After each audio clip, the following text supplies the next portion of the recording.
Services physician from Henry Ford Jackson Hospital and IEP Urgent Care, Dr. Alan Lazzara. Hi, Alan. Hi, Bart. How are you? Good. Welcome back. Good to see you again. Good to see you again.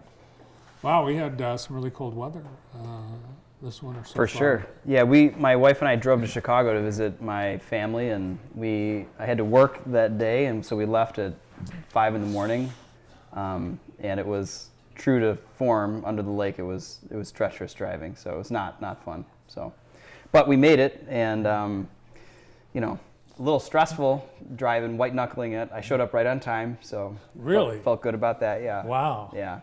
I won't do that again though. It was my mom's birthday, so we had to go for, nice. Say hi. You're a good son. Try to be, best we can. Yeah. So snow and cold, we've had both. This week, really, still dangerous driving at times. We've had freezing drizzle and black ice and slush and fog. Yeah. We see a lot of car accidents in the wintertime, particularly. I mean, it's almost like bimodal. In the summertime, we see a lot of accidents because people ride their motorcycles a lot. But then in the wintertime, we see a lot of climate-related car accidents where the ice and snow become a factor. But no matter what season it is, it's still important to wear your seatbelt, because we do see people who come in who've been in bad collisions and haven't been wearing their seatbelts, and the damage is just catastrophic. It's really, really sad, because you can see somebody who's in just as bad of a car accident wearing their seatbelt and they barely walk away with a scratch. They still come in to get checked out, but other people are, mortally wounded. So we encourage everybody to do that, because even though business is booming for us, we don't need to see that. So we don't want to see that if we can help it. And it's the law. It's the law. Yeah, I know. It's a kind of a culture shift, though. I don't know that my grandpa wore a seatbelt as much as probably I do, but. But yeah, young people too. We see 20-year-olds not wearing their seatbelt, and it's not cool. I do know some people that don't drive with their seatbelt. Older people and younger people. Sure. And I always say it's not a good idea, but they always have these reasons. Oh, well, if the car crashes and it catches on fire, sure, right, I'll be trapped. Never seen that happen. Never seen that. I can confirm through 15 years of ER experience that nobody drowned because they were wearing their seatbelt. It's mostly people get thrown out of their car or they get tousled around in the back, and it's not a fun thing to see. So. But anyway, yeah, car accidents are a pretty big deal in the wintertime, and it happens to everybody. My brother-in-law is actually a police officer in Troy, and he almost actually got hit doing a roadside stop. Wasn't intentional, obviously, but it was just ice, and so I know that's that new law. I don't know, is it new? I don't know, where you have to go to the side. To pull over. I think that's fantastic. Yeah. I mean, I grew up in Chicago, and there's a lot of traffic there, as everybody from Michigan knows. Mm-hmm. That wasn't a law in Chicago, but I love that we have that here. I think it's just for sirens and lights, right? It's not for other people. No, if there's an emergency vehicle parked along the side of the road and you're on a 4-lane road, you have to go to the furthest lane away. I try and do it for anybody. There were some people I knew growing up that got hit changing a tire like that, and some kids' parents that happened to. It was terrible, but I don't want to be all depressing and sad. Well, no, that's one of the things you got to watch out for. I witnessed someone pulling into a parking space, and the car next to it, the people were getting out of the car. They swung their car door open, and they got the car pulling in, hit it. Yeah. And that can happen on the highway. Someone swing their door open. You don't want to be the one that hits, that shears their door off. Yeah, I think. The longer I do this, it seems silly to be worried about shark attacks in Florida, or even, I hate to say this, but even as a parent, we get paranoid about somebody's going to take my kid if I go to the mall or the fair. We're worried about all these things that are probably never going to happen, and they're super rare. But the thing that we're most comfortable with, and the thing that is most likely to injure us, is driving a lot of times. We see so many car accidents all year long, and so I think if we had to spend our energy on something that was preventative, it would be something like wearing your seatbelt, paying attention, don't text and drive, and I didn't grow up with that, so kind of teaching my kids that that's not appropriate as a forefront, because they're going to be teenagers soon, right? So. Yeah, you're right. We've all seen a car accident, crash. We call them crashes now. We've all seen a crash happen. We've never seen someone attacked by a shark. We've never seen a plane blow up in the Yeah, sky. yeah, Things that are going to happen, Yeah. you've seen them. Now, what a crash does to the human body, we can't. I mean, we've seen TV, but it's the fictional version of what really happens. Yeah, movies don't really do it justice. I mean, and we don't have to talk just about crashes, but it's an interesting topic. Like when you look at gunshot wounds and car accidents and bad traumas or John Wick movies where people are getting hit over the head with stuff, it doesn't happen. Like if somebody gets hit over the head with a tire iron, they don't just like stand up. You know, their skull caves in. You know, I've seen that. You know, gunshot wounds are not something that somebody just walks through. And same with car accidents. Like it's not the speed that kills you, it's the rapid stop, right? So it's the abrupt deceleration, we say, and so that's what the seatbelts and the crumple zones and the airbags all help with. And like I said, it's so remarkable. You can see somebody in a 65-mile-an-hour crash, the car rolled over, they may have a broken rib or a broken wrist or something, and otherwise, you know what cars used to be like. They were made out of like steel knives, right, with just a lap belt, and they didn't have tempered glass, and the advances that they've made in engineering are really remarkable, and we're all the benefactors of them. So, but yeah, wear your seatbelt and drive safe in the wintertime for sure. Spend some time. But we also see people who get cold injury, and unfortunately a lot of those people are out in the elements. They don't have a home to go to, or the shelter's full, and it's really sad. You know, somebody will come in and their feet will be frostbitten and wet because they've been walking around in shoes without waterproof boots on, and they're outside, and it's I mean, I just can't imagine being outside in weather like that for any length of time. You know, if I'm not choosing to, like camping, and I had a choice to go back in, but a lot of these people don't have a choice, and it's they come to the ER because we're always open. You know, we're like a safe haven, I guess. So we generally let them warm up, give them a sandwich, and a lot of times they'll come in with a complaint that may or may not be truthful, but we kind of know what's going on, so we'll let them warm up for a while, try and help them with housing, give them new socks and stuff, and get their clothes dry. So last week we had wind chills that were 20 below zero, and the warnings were that frostbite can occur within 30 minutes of exposure. Yeah, that's so when I was a resident at University of Michigan, we got to fly in the helicopter to do transports, which was fun, like once a month, and it was a lot more downtime than I thought it would be. Like we would be waiting for calls, but when we got them, it was fun to go. And then after I had kids, I got a little more paranoid about, again, one of those things that you really shouldn't be worried about, but they do a wonderful job, all the technicians there, and they take it extremely seriously. It's extremely safe. But anyway, they would say in the wintertime when the rotors were going, that if you were out there with exposed skin and it was a certain amount of temperature with that wind and that wind chill, you get frostbitten in like minutes, because the wind plus the cold, the real feel is a lot lower than what you think it is. So they would say you had to cover your face. We had to cover the patients too. We had to completely like blanket wrap them so they didn't get frostbite on their face if we were like, say, waiting for the helicopter to come. Oh, wow. So did you see any frostbite at the hospital during that cold snap? We do, like I was saying before, it's more, the terms are a little, I don't know, muddy is not the right word, but frostbite and trench foot are kind of like the same, very similar. Trench foot is when your feet are like constantly wet. You know, when you think about World War I, maybe we all learned about that in grade school, where they're walking around in water, and then it's also freezing and cold. So it's kind of a mixture, but it's not a good mix for human skin to be frozen and wet. It's very bad. So we do see that, and like I was saying with the patients who are homeless, that we see that often. Trench foot, yeah. There's a lot of words. There's chilblains, perineo, trench foot. They're all kind of like the same. There's like 6 different terms for it. So is hypothermia, is that pre-frostbite?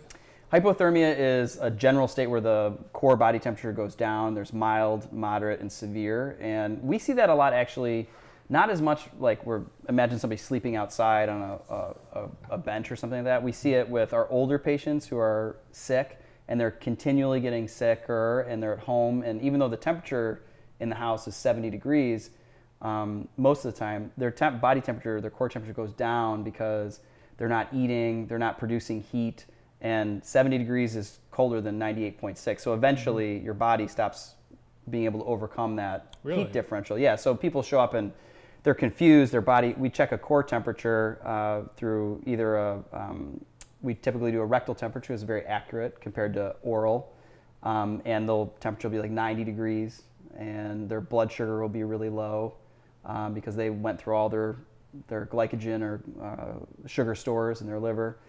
But it's kind of a like a shutting down phase. Like the body's getting colder, not using as much sugar, and people get real confused in that state. They get dehydrated, their kidneys start to fail. But it's one of those things that happens when people get older, and even though the families are taking care of them most of the time, sometimes we have really sad cases where people are just kind of left. But yeah, it happens quite a bit. And that can be fatal. Sure can, yeah. Especially if your sugar goes too low, people can have seizures, or your body needs sugar to, pump blood and have normal brain functions. But we warm them up passively with a warming air blanket. Sometimes we'll give IV fluids that are warmed, but generally we get people warmed up pretty quickly, and it becomes kind of a secondary thing. And whatever else was causing them to get cold, that's what we're going after, like the pneumonia or the urinary tract infection or the low sodium or whatever. So yeah, so that example, somebody who's not eating, someone who's just not moving, they've got other problems that have led to them being in the state of hypothermia. For sure, yeah. I mean, it's really remarkable. I think we started doing some observation shifts at the hospital too, where we'll see older patients, typically with back pain, shoulder pain, things like that. They need to see a consultant, and so I'll see them on the inpatient side for like a day or two. The amount of care that we need for our older patients is just so huge. They talk about this thing, the silver wave. Have you heard of this? Mm-hmm. The silver wave of baby boomers and older patients that are going to be utilizing healthcare resources over the next 20, 30 years is tremendous. And we see that with like a lot of nursing home placements and rehab placements, and people need a lot of care. So staying young, I think, is, a very important thing for me personally, and also I think our society. We have to really prioritize preventative medicine, staying active, losing weight, all these things. So you can if you live to your 90, you want to be able to use your body. You don't want to just be in a chair from like 70 to 90. That's not fun. So you gotta do some work ahead of time. Yeah, I saw a story in I think the Washington Post last week. A 96-year-old man has the body of a 40-year-old because at the age of 70, he decided he was going to start, and this was when he started, at 70, he was going to start working out and start slow, start small, but walking, strength training. Yeah, I mean, so when I grew up, it was all about cardiovascular fitness. You got to run, but I've noticed more and more that the things that people, it's not because somebody can't run 2 miles is why they're in the hospital. It's because they can't get out of a chair. Mm-hmm. They can't get up to go to the bathroom or go to the store. So if you have an older relative or a family member that you want to advocate for, getting them into doing stretching and strength training is the best thing you could do. The cardiovascular stuff is great, but when you can't move, if you don't use it, you lose it, is kind of what we see, and we're seeing that more and more, especially on the back end, seeing patients in hospital too. So yeah, there's definitely a lot of opportunity. Yeah. Anybody wants to go into physical therapy, there's nothing but jobs available, I'm sure. Yeah. Or working at a rehab institute. So. Start small. All you have to lift a can of beans while you're watching TV. For sure. It doesn't need to be super heavy weight. I mean, you can even do exercises in your chair, like with your legs, and sit-ups or small weights with lots of reps, I think are much needed and beneficial. And you're going to feel better about yourself too. Yep, and in the wintertime, working out releases natural endorphins, so it helps with that seasonal affective disorder that I think just about everybody in Michigan gets, so me included. But yeah, it's good. It's good to stay active. Yeah, so we're 3-4 weeks into the new year. People who had maybe New Year's resolutions, they've abandoned them. We've got no sun. It's cold. It's gray. Sun. Yeah, I know. You're bummed. People are bummed. For sure. But that can lead to some serious health issues. For sure. Yeah, seasonal affective disorder is a real thing, and it has to do with like your circadian rhythm and light exposure in deep parts of your brain. And we're particularly vulnerable to that. Did you know that Seattle gets more sun than we do? I did not know that. I did, yeah. So it's very odd, but in like Denver, there's 300 days of sunlight a year, so that's why a lot of people are They're happy out there. And they're happy in their high. Yeah, maybe they're a little hypoxic because it's so high in the mountains. But one way to combat that, working out is great, and you don't need to work out for an hour a day. Like they say 30 minutes, like 5 times a week is. I think that's very reasonable because you and I both have jobs, and that's hard to dedicate that time. But doing little stuff like don't park as close as you sure need, or take the stairs instead of take the stairs. Yeah, I see a lot of times I see nurses or technicians walking around the hospital campus on their lunch break. I think that's fantastic. But then also light exposure at home. They have those like sun lamps that you can put in, so it has the full spectrum of sunlight. Sitting in front of those for a certain amount of time per day, I think it's like 15 minutes, can help as well. Tanning is another option, but we don't really recommend that because it's not really good Do people for your still skin. do that? They do. They tax it now because it's like a sin tax. Wow. But How are we doing with colds, flus, COVID, RSV, all that? We still seeing it? yeah, we see. Actually, I've seen kind of a preponderance of young parents bringing their kids in and saying, "My kid has RSV," or the other kid had RSV, and can you just check my baby out to make sure they're okay? And I think it's an example of how media can be very powerful because you hear these stories on TV or on the radio where RSV is super scary, and it can be for a select kind of patient. Usually we're worried about somebody who's like 2 months and younger, or they were premature, or they had time in the ICU when they were born, some sort of birth complication. But generally, kids who are beyond that age range, especially over like 6 months, who don't have lung problems, they're fine. It's a bad cold.